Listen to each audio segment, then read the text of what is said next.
જે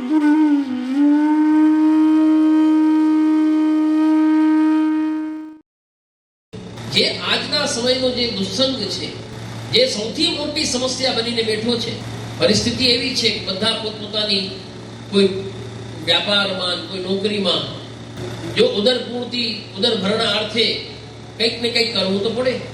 ઉદરપૂર્તિના ઉપાર્જન તો કરવા પડે. એ ઉપાર્જનમાં બધા લાગેલા છે.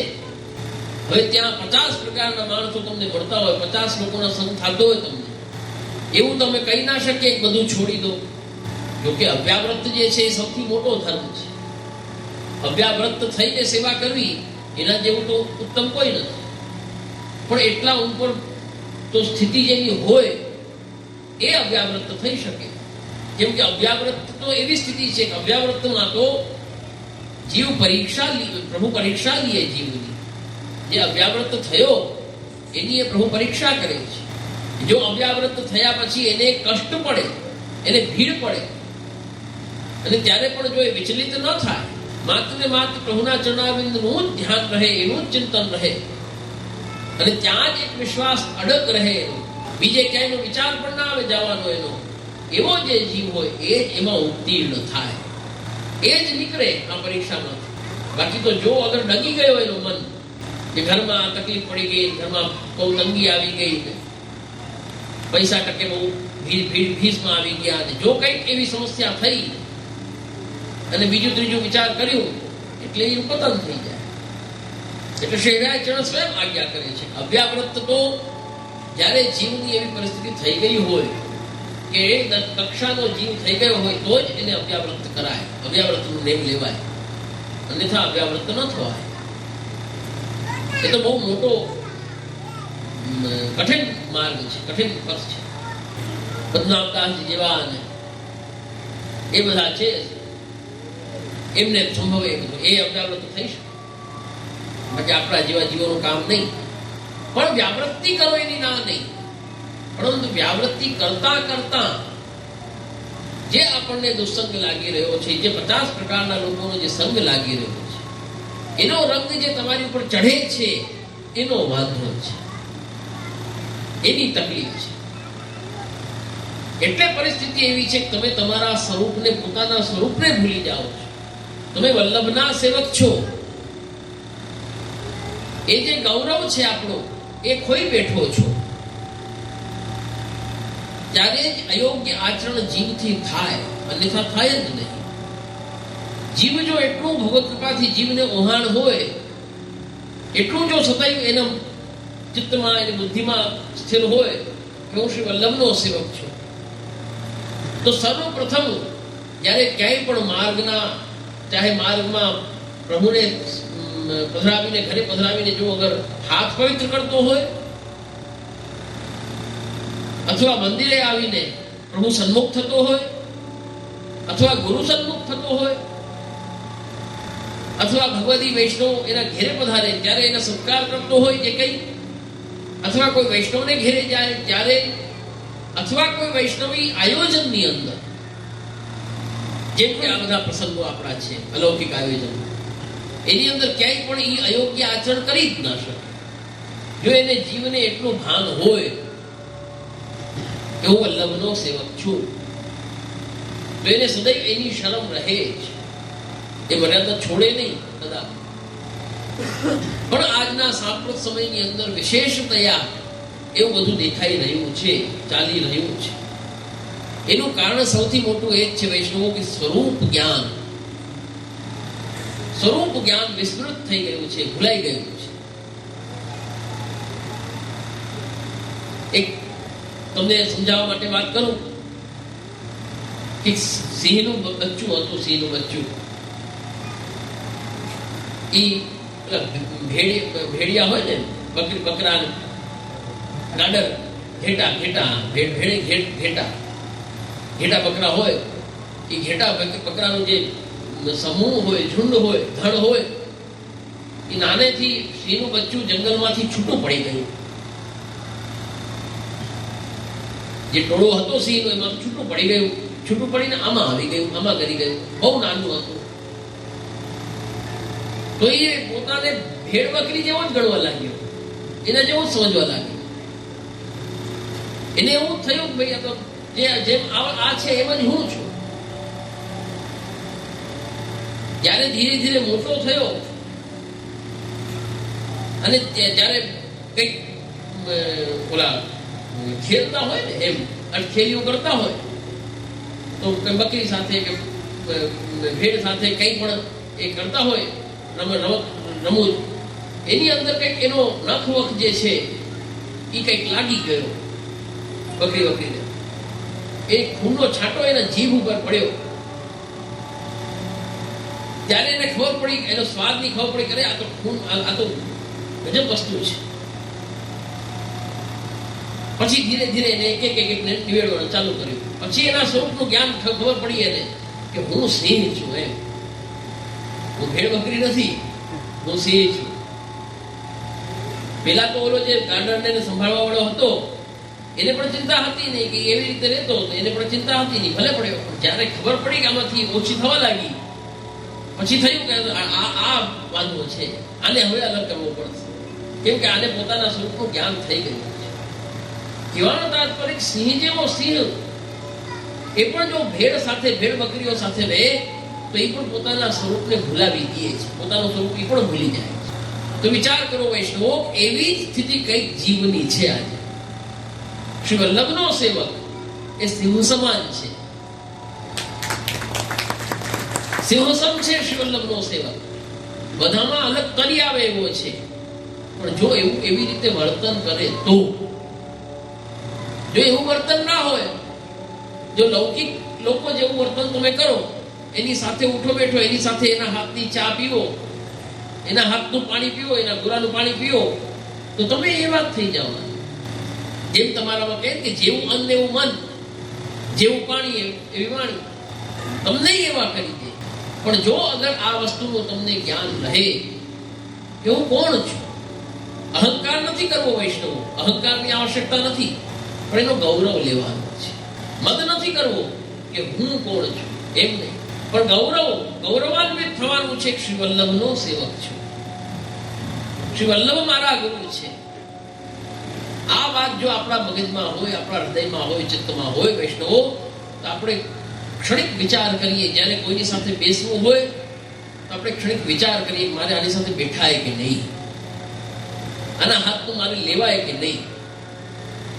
જે તમને એક ક્ષણ વિચાર નથી આવતો, એક ક્ષણિક તમને વિચાર આવવા લાગે, એનાથી જ તમે તરી આવો, એનાથી જ અલગથી.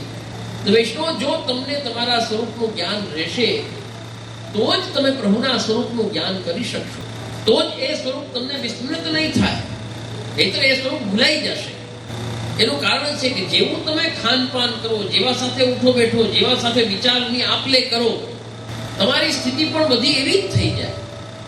જે સામાન્ય જન છે એને તમે કહો કૃષ્ણ ભગવાન છે, એ નહીં માને. એક તુચ્છ લૌકિક વ્યક્તિને તમે કહો, એ થોડી માને. હું નથી માનતો. એના વિચાર એવા છે, એની સાથે વિચારની આપ-લે પણ ન હોય. જો એની સાથે વિચાર્યું, તમે પણ એવા જ વિચારવા લાગશો. અમારા ભણવામાં આવતું કે તમે કેવા વ્યક્તિ સાથે હળો મળો છો, ઉઠો બેઠો છો, કેવા વ્યક્તિનો સંગ કરો છો. સમયશ્ચ સમતામેતિ, તમારા સમાન જ વ્યક્તિ હોય તો તમે જેવા છો એવા ને એવા રહો. તમારામાં કઈ ના વધે ના કઈ તમારામાં ઘટે. સમયશ્ચ સમતામે વિશિષ્ટૈશ્ચ વિશિષ્ટતા. જો તમારાથી કંઈક વિશિષ્ટ વ્યક્તિ હોય, એની સાથે તમે રોજ ઉઠો બેઠો, એની સાથે વિચારની આપ-લે કરો, તો તમે તમારું ઉત્થાન થાય, તમે વિશિષ્ટ બનો, તમારા વિશિષ્ટતા આવે.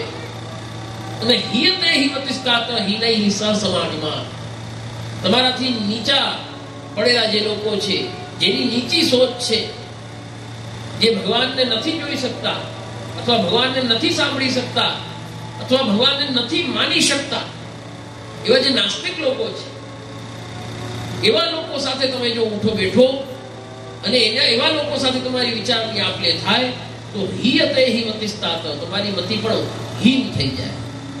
હિનૈ સહ સમાધિ. અત્યંત આવશ્યક છે વૈષ્ણવ આ વસ્તુનું ધ્યાન રાખવું. હું તો ઘણી જગ્યાએ આ વાત કહું છું, કેમ કે આ સૌથી મોટી જેને કહેવાય કે હાનિ થઈ રહી હોય, ચાહે ભગવદ ભાવની માનો કે ચાહે વૈષ્ણવ ધર્મની માનો, તો આનાથી જ થઈ રહી છે. જે ખોટો સંગ છે એ જ બધું ખતમ કરી રહ્યો છે. એટલે તમારા વિચાર પણ એવા જ થઈ રહ્યા છે. આમાં શું વાંધો? આમાં શું વાંધો? દરેક જગ્યાએ જેમ સામાન્ય એક જણ બોલે એવું થોડી હોય. કાંઈ તમારામાં બહુ માને. તમે કોઈ જુઓ, અન્ય માર્ગી સાથે બેસીને જુઓ, તમને ખબર પડશે કે તમારામાં બહુ આમ છૂવાછૂત કરે, તમારામાં બહુ આ બધું રાખે, મોજા પહેરી ન જવાય, આમ ન કરાય, તેમ ન કરાય, બૂટ ચપલા. અરે એવું થોડી હોય. કાંઈ એવા શું ફરક પડી જાય? એ લોકો એવું જ બોલે. તમે જો અગર એની સાથે તમે બેસવા લાગો, તમે પણ એવું જ બોલવા લાગો. જોજો, વૈષ્ણવના છોકરા એવું બોલતા મેં સાંભળ્યા. એ કેમ બોલતો હોય? એવું સાંભળ્યું છે ને એના મગજ ઉપર એવી છાપ પડી છે. એવું કઈ ના હોય, એવું કઈ ના. અરે તું કેમ કહી શકે ના હોય? તને કેટલું જ્ઞાન કે તું ના હોય એમ કહી શકે? તો એવી કઈ ભીડ પડે ત્યારે બીક લાગે, બાકી પછી પાછું ભૂલાઈ જાય. કોરોના આવ્યું તો બધા રેકડીએ જવાના બંધ થઈ ગયા. કોરોના ગયો પાછા રેકડીએ ચાલુ થઈ ગયા, પાછી ભીડ પડવા લાગે. બલિહારી છે ને બુદ્ધિ, એ વિચાર કરવાની વાત છે, પણ સમજવાની વાત છે. વૈષ્ણવો ખૂબ જ ધ્યાન દેજો કે જો તમારે બચવું છે, કંઈક સંભાળીને રાખવું છે, કંઈક સંરક્ષણ, કંઈ રક્ષણ કરવું છે ધર્મનું, એ પણ ખાસ ધ્યાન દેજો કે આ સંપ્રદાયનું રક્ષણ ખાલી અમારી ફરજ નથી. યાદ રાખજો, ખાલી અમારી ફરજ નથી. શ્રી મહાપ્રભુજીની કૃપાથી અમે અમારી જગ્યાએ બેઠા બેઠા કરી લેશું. એમની કૃપાથી અમારામાં કોઈ સામર્થ્ય નથી. અમારી જગ્યાએ બેસીને અમે કરશું. અહીં તમે બોલાવશો, અહીં આવીને બોલીને તમને કહેશું, ઉપદેશ કરશું, પરંતુ આચરણ તમારે કરવું. દુનિયા શું જોશે? એમના અનુયાયીઓ, પુષ્ટિમાર્ગી અનુયાયીઓ છે, એવું આચરણ કરતા નથી. તમને જોશે, બધા તમારું આચરણ બધાનું જોશે, નહીં જોવે એવું નથી. આવા કાર્ય આપણે ભેગા મળીને કરવાના હોય. કોઈ એકનો કાર્ય ન હોય, એકથી ન થાય. સંપ્રદાયની રક્ષા છે. સંપ્રદાયનો જે ધર્મ છે, જેની પરંપરા છે, એની રક્ષા છે. એની ઝુંબેશ અમે ઉપાડીએ બરોબર છે, પણ ભેગા તો તમારે જ સાથે આવવું પડે. અમારે ટેકો તો તમારો જોઈએ જ. અમને તમારો ટેકો ના હોય તો કામ પૂરું ન થાય. સીધી વાત. આજ જે વૈષ્ણવો છો એ તો અમારી, તમે તો તાકાત છો અમારી. અમારું બળ તમે જ તો છો. શું આજ્ઞા કરે છે? બે છોડનો બલ બતાવ્યો. એમાં પહેલો બલ કયો બતાવ્યો? પહેલો બલ વિચાર તો કરો. એક બલ હૈ મોય હરિભક્તન કો, દૂજો નંદ કિશોર કો. મોય બલ હૈ દો છોડ. ખોટું ન લગાડતા, પણ હમણાં પરિસ્થિતિ એવી છે, એક બલ તો લડખડાઈ ગયો છે અમારો. પહેલો બલ તો બહુ લડખડાઈ ગયો છે. બીજો બલ તો ભગવત કૃપાથી છે, એમાં તો કઈ બીજી વાત નથી. અમારી અપેક્ષા એ છે, અમારી ઈચ્છા એ છે કે બસ તમે અમને ટેકો દો. અમારી જે મોટા દાદાજીના સેવકો છો, કાકાજીના સેવકો છો, તમે અમારા છો. તમે અમને ટેકો આપો. તમને ક્યાં ભીડ પડે? તમે વિચાર તો કરો, તમે શા માટે બીજી ત્રીજી વાતમાં જાઓ છો? તમને મેં કેદી કીધું તમે બધા મરજાદ લઈ લ્યો? કોઈ વાર એવું કીધું હોય તો મને કયો મરજાદ લઈ લ્યો? બધા ક્યારેય નથી કીધું. અમે ધરાવી કરતા જ નથી. કોઈ કે કૃપાના તમારે ઠાકોરજી નથી પધરાવી શકાય એમ, અમે સેવા કરી શકીએ એમ નથી, અમારે ઘરે પાડતા નથી, તો અમે ના પાડી દઈએ તો સેવા ન કરાય, અપરાધના પોટલા ન બધાય. સ્પષ્ટ કહી દઈએ. કોઈ ચીજમાં ધરાવી નથી થતી. તમારા મનમાં નહીં આવે ત્યાં સુધી તમે નહીં કરી શકો. એ વસ્તુ મનમાં હશે તો જ થશે. પણ બીજાઓની વાતો સાંભળી અને જો મોટા દાદાજી કાકાજીના સેવકો ફરી જાય, વિચાર તો કરો. તો શું સમજવું ને શું કરવું? મારે ક્યાં જવું, કેમ કરવું? અમારી બસ એક જ અપીલ કયો તો પણ એક જ વાત છે અમારી તમને બધાને, કે તમે અમારા છો, તમે અમારી સાથે ઉભા રહો. એટલું ઘણું છે, તમે ઉભા રહો. બોલશું અમે, કહેશું અમે, શ્રી મહાપ્રભુજીની કૃપાથી ને એમની કૃપાથી બધું જ થશે. પણ જેટલું કરીએ આપની આજ્ઞા અનુસાર, આપની પ્રસન્નતા અનુસાર, જે આપણા ગુરુદેવ છે એમની પ્રસન્નતાનું ધ્યાન રાખી એ અપ્રસન્ન ન થાય તદનુસાર આપણે આચરણ કરીએ. જેટલું કરીએ પણ તદનુસાર આચરણ કરીએ. એમની ઉપેક્ષા ન કરાય. જો તમે તમારા ગુરુની ઉપેક્ષા કરો તો પ્રભુ કેમ પ્રસન્ન થાય? તમે જો એમના પ્રસન્નતાથી વિરુદ્ધ આચરણ કરવાની અગર તમે કંઈ પણ પ્રયાસ પણ કરો, યત્ન પણ કરો, કેવી ગલતી કરો, જો તમે એવું કરો છો તો એ તમે યાદ રાખો કે ઉત્થાનનો કાર્ય નથી, એ પતનની જ વાત છે, એમાં કઈ પ્રાપ્તિ નથી. એટલે વૈષ્ણવો વિશેષ ન કહી જે સમય ચાલી રહ્યો છે એ સમયનું કામ કરે. આપણે આપણું કામ કરવાનું છે. શ્રી મહાપ્રભુજીની કૃપાથી આપણને દૈવી કુલની અંદર, વૈષ્ણવ ઘરની અંદર આપણને જન્મ મળ્યો છે, આ મનુષ્ય દેહ મળ્યો છે, અને શ્રી ગોવર્ધનધર જેવા ધણી, શ્રી વલ્લભ જેવા ગુરુ અને પુષ્ટિ માર્ગ જેવો માર્ગ આપણને મળ્યો છે. અને પરંપરા, ગુરુ પરંપરાની અગર વિચાર કરો તો કેવી પરંપરા તમારી! એવા આ દિવ્ય આચાર્યો કે ભારત વર્ષમાં શું વિશ્વભરમાં જેનું નામ ગાજે. ક્યાંય પણ જાઓ અને વાત કરો બ્રજભૂષણલાલજીનો સેવક,